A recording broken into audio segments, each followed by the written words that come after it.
வயலோ வயலோ வயலோ செழிக்க வாழ்வு தந்தானே, வயலோ வாழ்வு தந்தானே. அட பொன்னா விளையோ பூமிக்கு நல்ல விவரம் தந்தானே, உழவனின் உறவா வந்தானே.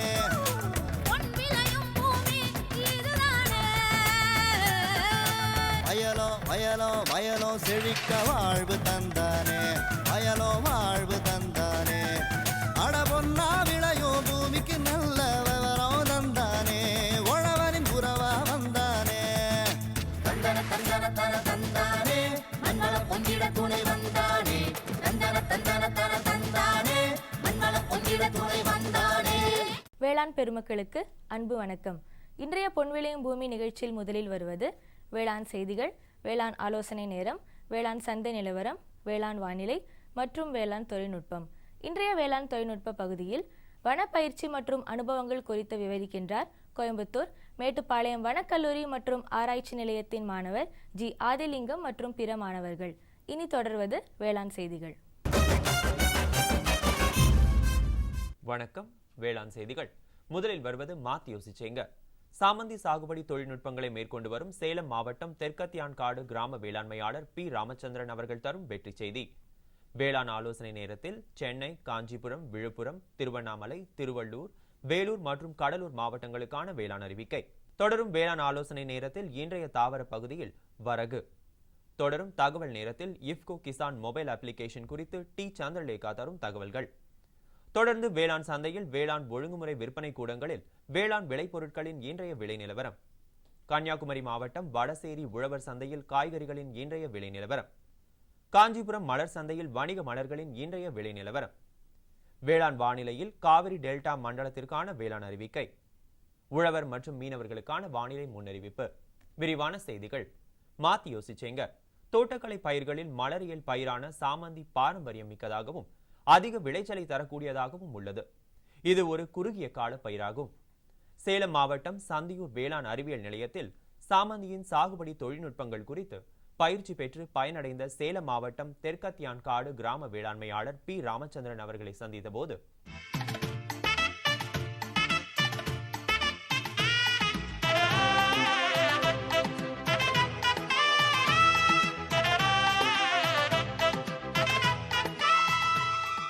இந்த விவசாயத்தில் மற்ற விவசாயத்தை விட பூ விவசாயத்தில் சாகுபடியில் அதிக மகசூல் கிடைக்குது, அதனால் லாபம் அதிகம் கிடைக்குது. இந்த பூ சாகுபடி செய்கிற தொழில்நுட்பம் என்னன்னா, உழவு நல்லா பொடியாக உழவு செய்யணும். அதுக்கு 1.5 அடியில் உள்ள ஒரு பார்சல் ஓட்டணும். அதில் நம்ம 30 நாள் வயசுள்ள விதை நாற்றுகளை நம்ம இதில் பராமரித்து வளர்த்தோம்னா நம்மளுக்கு ஒரு மாதத்தில் செடியாக இருக்கும். செடியாக இருக்கப்போல களைகள்லாம் நிறைய இருக்கும்.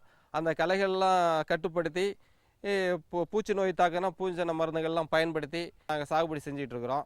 ஒரு ஏக்கருக்கு குறைஞ்சபட்சமாக 1 லட்சத்துலேருந்து பராமரிப்பு பொறுத்தவரைக்கும் 2 லட்சம் வரைக்கும் உண்டான மகசூல் கிடைக்கிறதுக்கான வாய்ப்பு இருக்குது. இதில் நீர் மேலாண்மை ரொம்ப அதிகமாக கவனமாக இருக்கணும்.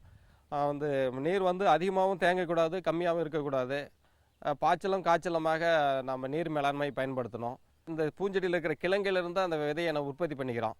அதையே நம்ம பாத்தி போட்டு மேட்டு பாத்தியாக போட்டு அதில் தண்ணி பாய்ச்சி நாற்றை ரெடி பண்ணி அதை ஒரு 35 நாள் இருக்க நாற்றை நம்ம வயலுக்கு திருப்பி பார்சால் ஓட்டி அதில் வயலுக்கு அந்த செடியை நாற்றை நடுறோம். அது திருப்பி இதில் பூச்சி நோய் தாக்குதல்னா அதுக்குண்டான மருந்துகளை நான் வேளாண்மைத்துறை மூலிமா அணுகி, வேளாண்மைத்துறை அலுவலர்கள் மூலிமா அணுகி அந்த என்ன மருந்து இதுக்கு பயன்படுத்தணும்னு சொல்லி வேளாண்மைத்துறையில் நம்ம கேட்டுக்கிறோம். இதில் பூவில் 4 வெரைட்டி இருக்குதுங்க.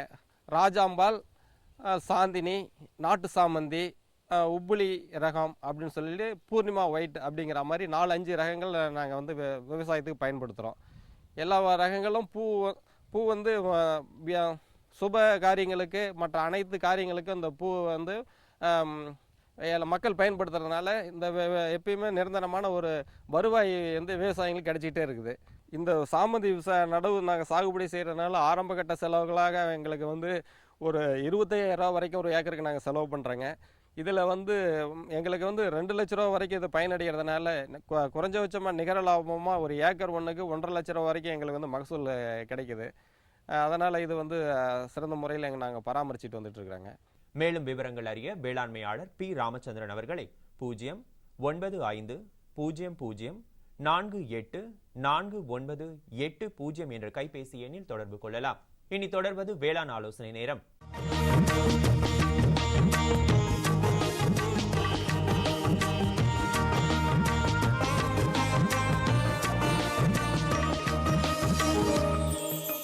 இன்றைய வேளாண் ஆலோசனை நேரத்தில் சென்னை, காஞ்சிபுரம், விழுப்புரம், திருவண்ணாமலை, திருவள்ளூர், வேலூர் மற்றும் கடலூர் ஆகிய மாவட்டங்களுக்கான வேளாண் அறிவிக்கை. திருவள்ளூர், வேலூர், சென்னை, காஞ்சிபுரம், திருவண்ணாமலை மாவட்ட வேளாண்மையாளர்களுக்கான வேளாண் அறிவிக்கை. அடுத்த 2 நாட்களில் மிதமானது முதல் கனமானது வரை மழை பெய்யக்கூடும் என்று எதிர்பார்க்கப்படுகிறது. அதிக வெப்பநிலை காரணமாக ஒரு நாளுக்கு 2 முதல் 3 முறை கறவை மாடுகளின் மேல் தண்ணீர் தெளிப்பதன் மூலம் வெப்ப அழற்சியை கட்டுப்படுத்தலாம். வேளாண்மையாளர்கள் தங்களுடைய கறவை மாடுகளின் மடியை நன்றாக கழுவி பின் உலர்த்தி பால் கறக்கவும். மேலும் பால் கறந்த பின்பு தூசி அதிகமுள்ள உலர் தீவனம் அளிப்பதை தவிர்ப்பதன் மூலம் மடிவீக்க நோய் தாக்கத்திலிருந்து பாதுகாக்கலாம். தோட்ட பயிர்களின் வேர்பகுதியில் தேங்காய் நார் கொண்டு மூடுவதன் மூலம் மண்ணின் ஈரத்தன்மையை பாதுகாக்கலாம். கடலூர் மற்றும் விழுப்புரம் மாவட்ட வேளாண்மையாளர்களுக்கான வேளாண் அறிவிக்கை. முக்கிய பயிர்கள் நெல், கரும்பு மற்றும் நிலக்கடலை. அடுத்த 5 நாட்களில் மிதமான மழை பெய்யக்கூடும் என்று எதிர்பார்க்கப்படுகிறது. கால்நடைகளுக்கு குளிர்ச்சியான குடிநீரை அளிப்பதன் மூலம் கோடை காலத்தில் ஏற்படும் வெப்ப அழற்சியை தடுக்கலாம். தொடரும் வேளாண் ஆலோசனை நேரத்தில் இன்றைய தாவர பகுதியில் வரகு. சிறுதானிய பயிரான வரகு பாரம்பரியம் மிக்கதாகவும் ஊட்டச்சத்து மிகுந்ததாகவும் உள்ளது. இது மானாவாரி பயிராக சாகுபடி செய்ய மிகவும் ஏற்றது. மேலும் குறைந்த பயிர் பராமரிப்பு போதுமானது. இதன் சாகுபடி முறைகளை பற்றி காண்போம். பயிரிட ஏற்ற பருவம் மானாவாரி பயிராக ஜூன் முதல் ஜூலை, ஜூலை முதல் ஆகஸ்ட் மாதத்திலிருந்து பயிர் செய்யப்படுகின்றது. பயிரிட ஏற்ற ரகம் கோ 3. 1 கிலோ விதைக்கு 2 கிராம் தினம் அல்லது கார்பன் டிசம் கொண்டு விதை நேர்த்தி செய்யவும். 1 ஹெக்டர் நிலத்தில் 1500 முதல் 1800 கிலோ வரை தானிய மகசூலை பெறலாம். மேலும் விவரங்கள் அறிய agritech.tnau.ac.in என்ற இணையதளத்தை பார்த்து பயன்பெறலாம்.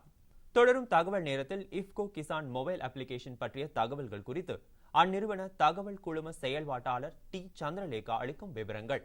இன்று இருக்கக்கூடிய நாகரிக உலகத்தில் ஆண்ட்ராய்டு ஃபோனை பயன்படுத்தாதவங்க யாருமே இல்லை. இன்னும் சொல்லப்போனால் உங்கள் மொபைல் நம்பர் என்னன்னு கேட்குறத விட வாட்ஸ்அப் நம்பர் என்னன்னு தான் கேட்குறாங்க. இந்த ஆண்ட்ராய்டு மொபைல் அப்ளிகேஷன் நம்ம விவசாயத்துக்கும் இப்போ பயன்படுத்த போகிறோம். அதாவது இஃப்கோ கிசான் மொபைல் அப்ளிகேஷன். இந்த அப்ளிகேஷனில் 8 பிரிவுகள் இருக்குது. அதாவது வானிலை, மண்டி, சந்தை, நிபுணர் பகுதி, செய்தி, கியான்பந்தர், இது அனைத்துமே இந்த இதில் இருக்குது. அதுவும் மட்டும் இல்லாமல் இந்த 8 பிரிவுகளையும் நம்ம தமிழ் மொழியிலையும் படிக்கலாம்.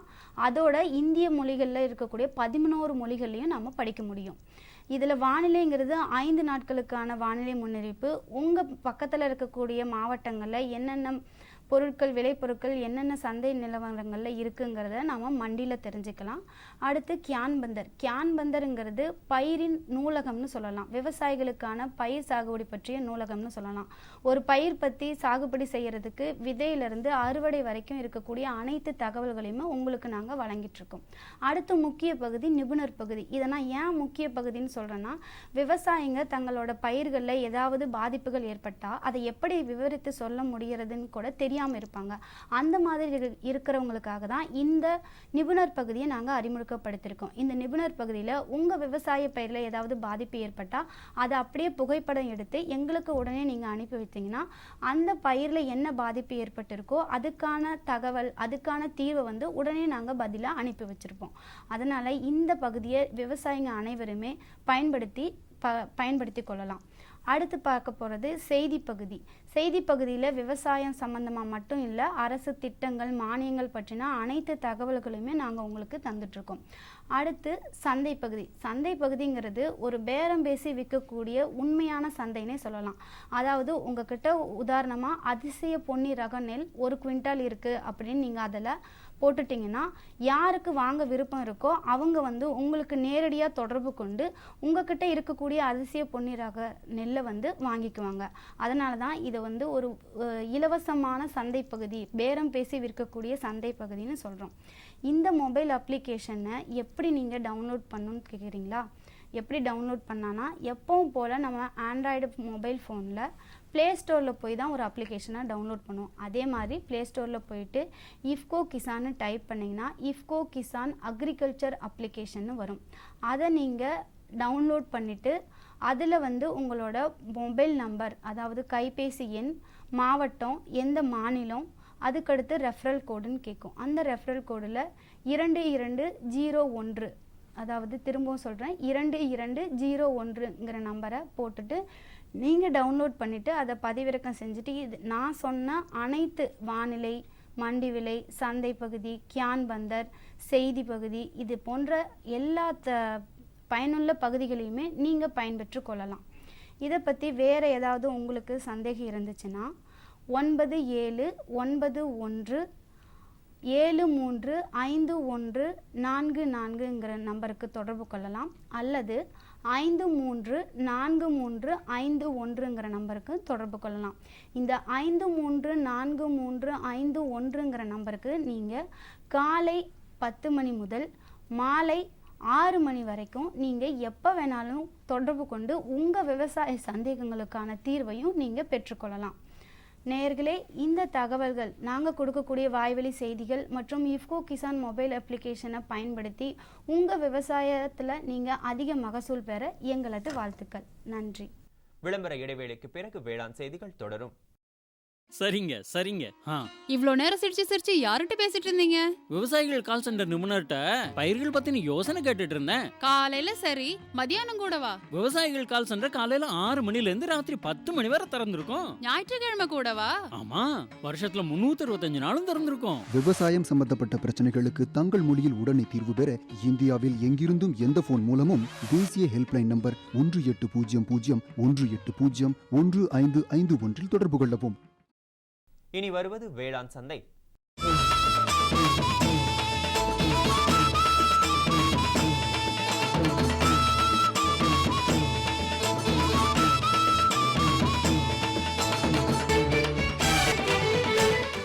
வேளாண் சந்தையில் தமிழ்நாடு வேளாண் ஒழுங்குமுறை விற்பனை கூடங்களில் வேளாண் விளைபொருட்களின் இன்றைய விலை நிலவரம்.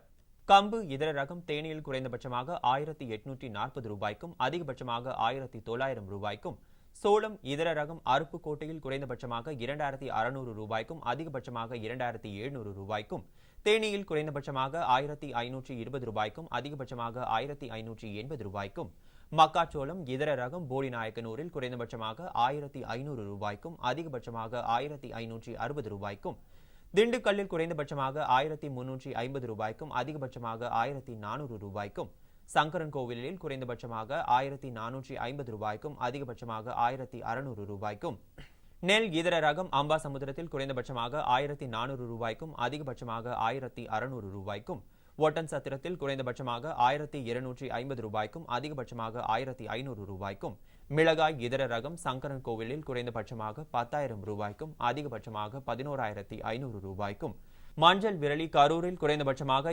7,900 ரூபாய்க்கும் அதிகபட்சமாக 8,100 ரூபாய்க்கும் விற்பனை செய்யப்பட்டது. கன்னியாகுமரி மாவட்டம் வடசேரி உழவர் சந்தையில் காய்கறிகளின் இன்றைய விலை நிலவரம். கத்திரிக்காய் 1 கிலோ 40 ரூபாய்க்கும், வெண்டைக்காய் 1 கிலோ 40 ரூபாய்க்கும், அவரைக்காய் 1 கிலோ 30 ரூபாய்க்கும், சின்ன வெங்காயம் 1 கிலோ 48 ரூபாய்க்கும், பெரிய வெங்காயம் 1 கிலோ 20 ரூபாய்க்கும், பச்சை மிளகாய் 1 கிலோ 50 ரூபாய்க்கும், தக்காளி 1 கிலோ 65 ரூபாய்க்கும், இஞ்சி 1 கிலோ 80 ரூபாய்க்கும், கருவேப்பிலை 1 கிலோ 25 ரூபாய்க்கும், கொத்தமல்லி 1 கிலோ 80 ரூபாய்க்கும் விற்பனை செய்யப்பட்டது. காஞ்சிபுரம் மலர் சந்தையில் வணிக மலர்களின் இன்றைய விலை நிலவரம். கத்திரி ரோஸ் 20 பூக்கள் கொண்ட பாக்கெட்டின் விலை 60 ரூபாய்க்கும், மல்லிகை 1 கிலோ 180 ரூபாய்க்கும், முல்லை 1 கிலோ 120 ரூபாய்க்கும், கனகாமரம் 1 கிலோ 500 ரூபாய்க்கும், செண்டுமல்லி 1 கிலோ 40 ரூபாய்க்கும், வாடாமல்லி 1 கிலோ 40 ரூபாய்க்கும், பட்டன் ரோஸ் 1 கிலோ 80 ரூபாய்க்கும், துளசி 1 கிலோ 40 ரூபாய்க்கும், சம்பங்கி 1 கிலோ 50 ரூபாய்க்கும், அரளி 1 கிலோ 80 ரூபாய்க்கும், சாமந்தி 1 கிலோ 100 ரூபாய்க்கும், கோழிக்கொண்டை 1 கிலோ 40 ரூபாய்க்கும் விற்பனை செய்யப்பட்டது. இனி வருவது வேளாண் வானிலை.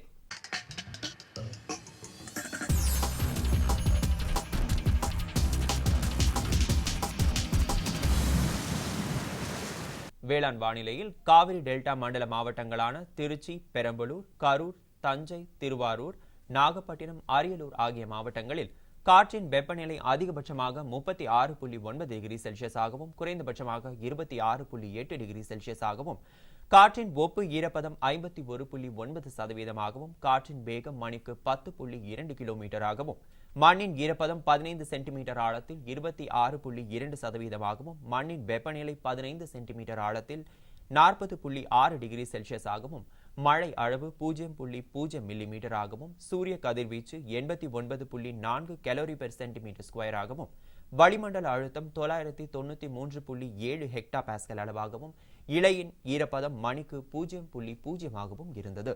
வானிலை முன்னறிவிப்பு. உழவர்களுக்கான வானிலை முன்னறிவிப்பு. தமிழகம் மற்றும் புதுச்சேரியில் ஓரிரு இடங்களில் இடியுடன் கூடிய மழை பெய்யக்கூடும். மீனவர்களுக்கான வானிலை முன்னறிவிப்பு. தமிழகம் மற்றும் புதுச்சேரி கடலோர பகுதியில் மணிக்கு 45 முதல் 55 கிலோமீட்டர் வேகத்தில் தென்மேற்கு திசையிலிருந்து பலத்த காற்று வீசக்கூடும். இத்துடன் இன்றைய வேளாண் செய்திகள் நிறைவடைகிறது. வணக்கம்.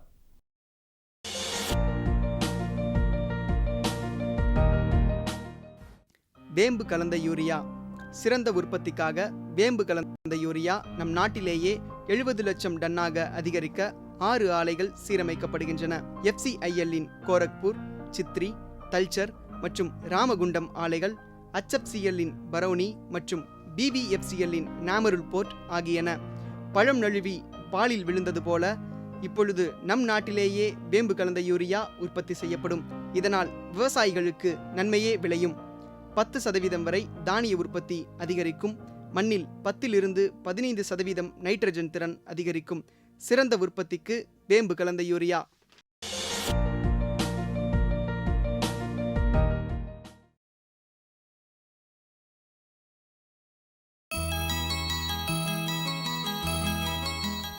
வனப்பயிற்சி மற்றும் அனுபவங்கள் குறித்து விவரிக்கின்றார் கோயம்புத்தூர் மேட்டுப்பாளையம் வனக்கல்லூரி மற்றும் ஆராய்ச்சி நிலையத்தின் மாணவர் ஜி ஆதிலிங்கம் மற்றும் பிற மாணவர்கள் தரும் தகவல்களை இப்போது பார்க்கலாம்.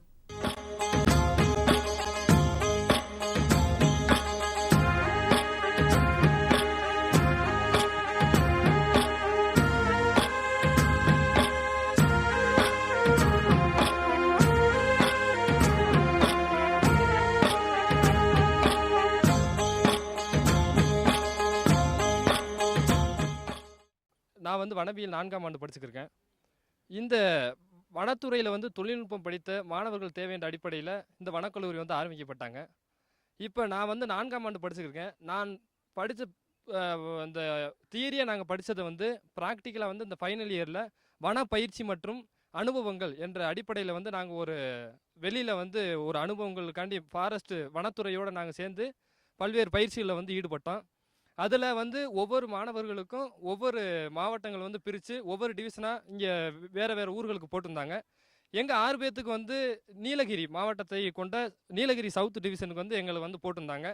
நாங்கள் இந்த வனவியல் சார்ந்து இந்த நாங்கள் என்னென்ன முன்னாடி நாங்கள் வந்து தியரியாக படித்தோமோ அதை அதாவது எக்ஸ்பீரியன்ஸாக வந்து இங்கே ப்ராக்டிக்கலாக நாங்கள் வந்து அப்ளை பண்ணோம். எப்படின்னு பார்த்தீங்கன்னா வனத்துறையோடு சேர்ந்து இந்த நீலகிரியில் இருக்க சோலை காடுகள் தான் நீரினுடைய ஆதாரம். இந்த நீரினுடைய ஆதாரத்துக்கு முக்கிய பங்கு வகிப்பது இந்த நீலகிரியில் இருக்க சோலை காடுகள். இது வந்து பல்வேறு மாவட்டங்களுக்கு ஈரோடு, கோயம்புத்தூர், திருப்பூர் போன்ற மாவட்டங்களுக்கு ஒரு நீர் ஆதாரமாக இருக்குது. ஸோ அந்த சோலை காடுகளை வந்து இப்போதைக்கு வனத்துறை வந்து எப்படி பாதுகாத்துக்கிருக்காங்க, அந்த அடிப்படையில் அவங்க வனத்துறையில் வந்து என்னென்ன இந்த நடவடிக்கைலாம் அந்த காடுகளை பாதுகாக்கிறதுக்கு வந்து எடுத்துக்கிருக்காங்க, அதை பொறுத்து நாங்கள் வந்து அவங்களோட சேர்ந்து நாங்கள் வந்து கற்றுக்கிட்டோம். அது மட்டும் இல்லை, இந்த கல்லூரியில் படிக்கிறதுனால என்ன அனுபவங்கள்னால் மற்றவங்களுக்கு எல்லாத்துக்குமே ஆசை இருக்கும் இயற்கையை பார்க்கணும், நேசிக்கணும் அப்படின்னு சொல்லிட்டு. நாங்கள் வனவியல் மாணவர்களை நாங்கள் வந்து இயற்கை அந்த டைரெக்டாக அந்த காடுக்குள்ளே போகிறது, காடுகளில் இருக்க விலங்குகளை பாதுகாக்கிறது, அப்புறம் ஃபாரஸ்ட்டை வந்து வனங்களை வந்து அழியாமல் பாதுகாக்கிறது, இது போன்ற நடவடிக்கையில் வந்து வனத்துறை என்னென்ன செய்கிறாங்களோ அவங்களோட சேர்ந்து பல்வேறு அனுபவங்கள் நாங்கள் கற்றுக்கிட்டோம். அது மட்டும் இல்லை, சிறப்பு இலக்கு அதிரடிப்படை STFன்னு சொல்லுவாங்க, அவங்களோட சேர்ந்து ஒரு 10 நாள் வந்து ட்ரைனிங் எடுத்துக்கிட்டோம். அதாவது இந்த வீரப்பனை பிடிக்கிறதுக்காண்டி ஆரம்பிக்கப்பட்ட அந்த சிறப்பு இலக்கு அதிரடிப்படையில் என்னென்ன அனுபவங்கள், மலையேற்ற அனுபவங்கள், அது மட்டும் இல்லாமல் நீண்ட தூர பயிற்சி, மலை ஏறுதல், கயிறு ஏறுதல், இது மாதிரி போன்ற சில பயிற்சிகள்லாம் நாங்கள் எடுத்துக்கிட்டது ரொம்ப மகிழ்ச்சியாக இருந்துச்சு.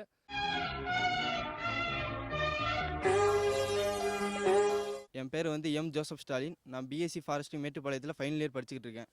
நான் வந்து முக்கியமாக பேச போகிறது என்னென்னா, நான் இந்த நீலகிரி ஸ்டே ப்ரோக்ராமில் நான் தெரிஞ்சுக்கிட்டது என்னென்னா, நீலகிரிக்கு பொதுவாக வந்து வாட்டர் சோர்ஸ் எப்படின்னா அங்கே உள்ள டேம்ஸ் தான். அந்த டேம்ஸை கன்ஸ்ட்ரக்ட் பண்ண யாருன்னா காமராஜர் தான். அவர் வந்து அவரோட பீரியட் என்னென்னா 1951 to 56. இந்த பீரியடில் காமராஜர் முடிஞ்ச அளவுக்கும் ஒரு 14 to 15 டேம்கிட்ட கட்டியிருக்காரு. இந்த டேம் மூலமாக தான் அந்த நீலகிரிக்குள்ளே மொத்தமாக நீலகிரிக்கு தேவையான தண்ணீர் சோர்ஸ் வந்து கிடச்சிருக்கு. இது ஒரு முக்கியமான டேம்ஸ் என்னென்னு சொல்லப்போனால் eastern dam, western dam, Pykara dam, Parson Valley dam, Naduvattam dam போன்ற இந்த மாதிரி ஒரு முக்கியமான டேம்ஸ்லாம் நான் சொல்லியிருக்க டேம்ஸ்லாம் ரொம்ப வந்து முக்கியமானது. இதில் வந்து அந்த இந்த நீலகிரி மக்களுக்கு தேவையான நன்னீர் ஆதாரம் சொல்லப்போனால் இந்த காமராஜர் கட்டி வச்சிருக்க டேம்ஸ் தான். இந்த டேம்ஸ் மூலமாக தான் அவங்களுக்கு தேவையான தண்ணீர் தேவை வந்து பூர்த்தி பண்ணிகிட்டு இருக்காங்க. இது வந்து அவங்களுக்கு மட்டும் இல்லை, அதை சுற்றி இருக்க திருப்பூர், கோயம்புத்தூர், நீலகிரி போன்ற மாவட்டங்களுக்கு வந்து இந்த தண்ணீர் ஆதாரத்தின் மூலமாக தான் அவங்களுக்கு வந்து பலன் கிடச்சிக்கிட்டு இருக்கு. தமிழ்நாட்டோட மாநில விலங்கான வரையாட்டை வந்து நாங்கள் முக்கியமாக அங்கே பார்த்தோம். இது வந்து வேறு எங்கேயுமே பார்க்க முடியாது. இது வந்து ஒரு அரிதான விலங்கு. இது எப்படின்னா பாறைகளுக்கு அடியில் போய் ஒளிஞ்சுக்கிறோம். அது வந்து அந்த பாறை கலரில் இருக்கனால நம்மளால் வந்து அதை ஈஸியாக பார்க்க முடியாது. அதை வந்து நாங்கள் வந்து கோரக்குந்தாங்கிற ஒரு ரேஞ்சில் அதை வந்து பார்த்தோம். அது வந்து எங்களுக்கு ஒரு சிறப்பு அனுபவமாக இருந்துச்சு.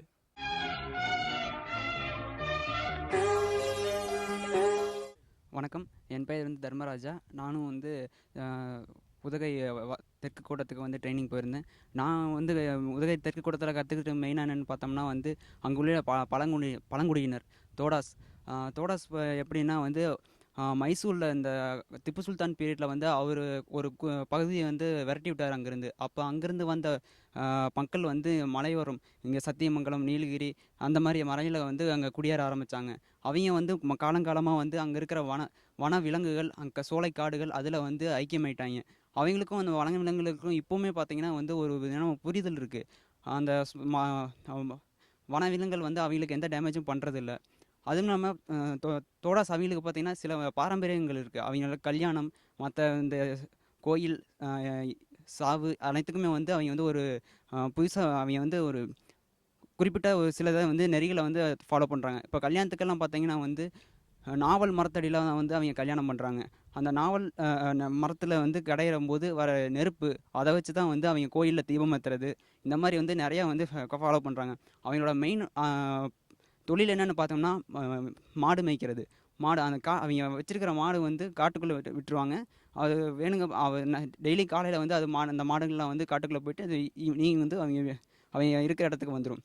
அப்போ வந்து ஒரு தோடாஸ் வந்து அவங்க இறந்தாங்கன்னா அவங்கள்ட்ட இருக்கிற அந்த ஒரு மாடை வந்து அந்த மாடை வந்து அவங்களோடைய வெட்டி அதை அவங்களோட வந்து இது பண்ணிடுவாங்க.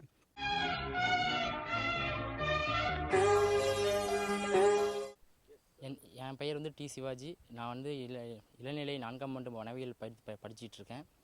நானும் இவங்க கூட வந்து ஃபாரஸ்ட் ஒர்க் எக்ஸ்பீரியன்ஸ் வந்து போயிருந்தேன். நீலகிரி தெற்கு கோட்டம், கோயம்புத்தூர் சர்க்கிள்.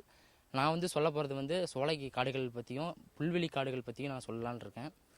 சோலை காடுகள் வந்து பொதுவாக 1500 மீட்டர் எலிவேஷனில் வந்து இருக்கும். இந்த சோலை காடுகளுடைய முக்கியத்துவம் என்னென்னா, சோலைக்காடுகள் வந்து மழை காலத்தில் வந்து நீரை வந்து வேரில் மூலிமா தேக்கி வச்சுட்டு சம்மர் சீசன் சொல்கிற கோடை காலத்தில் வந்து நீரை வந்து வெளியிடும். முக்கியமாக சோலைக்காடுகளுடைய முக்கியத்துவம் என்னவென்றால் நீர்நிலைகள் தான் வாழ்வாதாரம். மக்களுடைய தமிழ்நாட்டுக்கு தேவையான முக்கிய ஆதாரம் வந்து நீர்நிலைகள் வந்து கோயம்புத்தூர், ஈரோடு, சத்தியமங்கலம் இதெல்லாம் வந்து நீர்நிலைகள்லாம் முக்கிய காரணம் வந்து சோலைக்காடுகள் தான். இந்த சோலைக்காடுகள்லாம் வந்து நீர் ஆதாரம் வந்து தமிழ்நாட்டுக்கு இல்லை. அப்புறம் வந்து இந்த நீர்நிலைகள் வந்து பொதுவாக எண்டமிக் டு ஃபிஷ்ஷுன்னு சொல்லிட்டு வெஸ்டர்ன் காட்ஸில் இருக்குது. இந்தியாவில் வந்து 3 இடத்துல தான் இருக்குது. ட்ரவுட் ஃபிஷ்ஷுன்னு சொல்லிட்டு அந்த ஃபிஷ் வந்து இது அஸ்ஸாம், அடுத்து கொடைக்கானல், அடுத்து வந்து எமரால்டுன்னு சொல்கிற அவலாஞ்சி அங்கே தான் வந்து 3 இடத்துல மட்டும்தான் எண்டமிக் டு ட்ரவுட் ஃபிஷ் இருக்குது.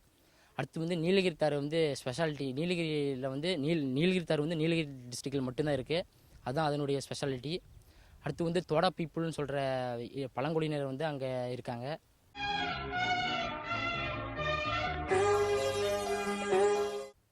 என் பேர் இ பாலமுருகன். நான் வனவியல் 4ஆம் ஆண்டு படிச்சுட்ருக்கேன். நானும் இவங்களோட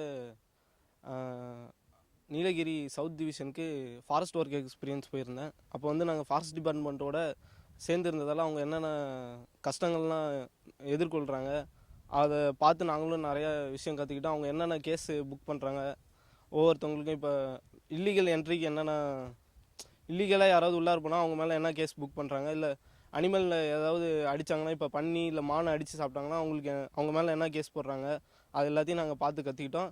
நாங்கள் பிற்காலத்தில் வந்து வனவராக ஆகும்போது அது எங்களுக்கு யூஸ் ஆகும். அப்புறமேட்டு ஈகோ டூரிசம் டெவலப்மெண்ட் கமிட்டின்னு ஒன்று நீலகிரியில் இருக்குது.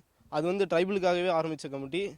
சோலை காடுகளோட ஸ்பெஷாலிட்டி வந்து நீலகிரியில் மட்டும்தான் இருக்குது. அது லெவல்லே 1C சதர்ன் வெட் மாண்டெயின் டெம்பரேட் ஃபாரஸ்ட்டுன்னுவாங்க. அது வந்து நீலகிரியில் மட்டும்தான் இருக்குது. அதோட ஸ்பெஷாலிட்டி என்னென்னா வந்து அதோட நம்மளுக்கு வந்து கிடைக்கிற வாட்டர் சோர்ஸே அது வந்து நல்லா வாட்டரை தேக்கி வச்சு அங்கே நீங்கள் பார்த்தீங்கன்னா அது வெஸ்டர்ன் கேட்ச்மெண்ட்டுன்னு ஒரு ஏரியா இருக்குது நீலகிரியில். அங்கே போனீங்கன்னா ஃபுல்லாக சோலையாக இருக்கும், நடுவில் தண்ணி இருக்கும். எல்லாம் அந்த சோலை வந்து தண்ணியை வந்து அப்சர்வ் பண்ணி அதை தேக்கி வைக்கிறதுனால தான் நமக்கு வந்து தண்ணி ரிசர்வ் கிடைக்குது. இப்போ சோலை காடுகள் அழிஞ்சிடுச்சு. நம்ம எக்ஸாட்டிக்கை கொண்டுட்டு வந்ததால், எக்ஸாட்டிக் லைக் யூக்லிபிட்டஸ், கேஷுரினா, பைனஸ் ஸ்பீஷஸ்லாம் கொண்டுட்டு வந்ததால் அந்த சோலை காடுகள் வந்து அழிஞ்சிருச்சு. அது வந்து ஃபாரஸ்ட் டிபார்ட்மெண்ட் வந்து திருப்பி ரீஸ்டோரேஷன் பண்ணுறதுக்காக ட்ரை பண்ணிட்டு இருக்காங்க மேசிவ் ட்ரீ பிளான்டிங் மூலிமா.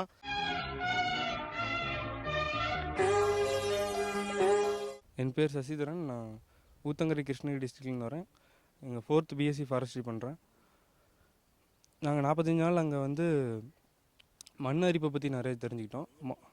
நீலகிரி சவுத் டிவிஷனில் மண் அரிப்பை பற்றி நிறைய தெரிஞ்சுக்கிட்டோம். பொதுவாக மலை சரிவில் இருக்கிறதுனால மண் அரிஞ்சு கீழே வந்து நிறைய குடியிருப்பு பகுதியில் வந்து விழுந்து நிறைய சேதம் ஏற்படுது. அதை தடுக்கிறதுக்கு வந்து செக் டேமு, வாட்டர் ஷெட்டு, கல்லி பிளக்கிங் இதெல்லாம் அவங்க பண்ணுறாங்க. இப்போ செக் டேம்னா ஒரு பள்ளத்தில் நல்லா ஒரு சுவர் மாதிரி எழுப்பி அந்த இடத்துல தண்ணியும் தடுத்து அது அனிமல்ஸ்க்கும் யூஸ் பண்ணுறதுக்கு, அனிமல்ஸும் அந்த தண்ணி குடிக்கிறதுக்கும் யூஸ் ஆகும். அதே சமயம் வந்து மண் அரிப்பையும் தடுக்கும். கல்லி பிளக்கிங்ன்ற வந்து நல்ல ஜல்லிக்கல்லெல்லாம் வச்சு மண் அரிப்பை தண்ணி மட்டும் வெளியே விட்டுட்டு மண்ணை அப்படியே தடுத்து நிறுத்திடும். குழம்புல மசாலா அதிகமா இருக்கு. எத்தனை முறை சொல்லியிருக்கேன், எவ்வளவு தேவையோ அதை மட்டும் போடுன்னு. அட நான் எப்பவோ ஒரு முறை இப்படி பண்றேன். ஆனா நீங்க வயல்ல எப்பவுமே கண்ட கிருமிநாசினியே போடுறீங்க. அப்ப அது மருமக சொல்றது சரிதான். பாரு, வயல்ல எத்தனை தேவையோ அத்தனை மருந்து தான் போடணும். நினைவுல வையுங்க, கிருமிநாசினி விஷத்தன்மை கொண்டது. டப்பாவுல எழுதப்பட்டிருக்கும் அளவுல தான் மருந்த போடணும். முதலில் பேரோமோன் ட்ராப், லைட் ட்ராப், உதவும் கிருமிகள், உயிரி கிருமிநாசினி ஆகியவற்றை பயன்படுத்த வேண்டும். அவசியம் ஏற்பட்டால் மட்டுமே ரசாயன கிருமிநாசினியை பயன்படுத்த வேண்டும். தெளிப்பை காலை மாலை கையுறை, மாஸ்க் மற்றும் உடலை முழுவதும் மூடும் உடை அணிந்து செய்யுங்கள். காற்றின் திசையில் தெளிக்கும் போது பின்னால் செல்லவும். மருந்தின் டப்பா தெளிக்கும் கருவியை பாதுகாப்பான இடத்தில் வையுங்கள். இப்ப கொஞ்சம் புரிஞ்சுதா? புரிஞ்சுக்கிட்டேன் ராணி, இனிமே தப்பு பண்ண மாட்டேன். மருமக உனக்கு தண்ணி காட்டிட்டா இல்ல.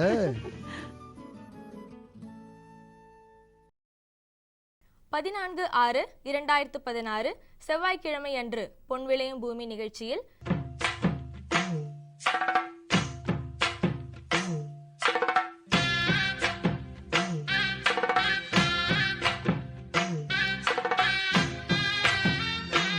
மாத்தி யோசிச்சேங்க.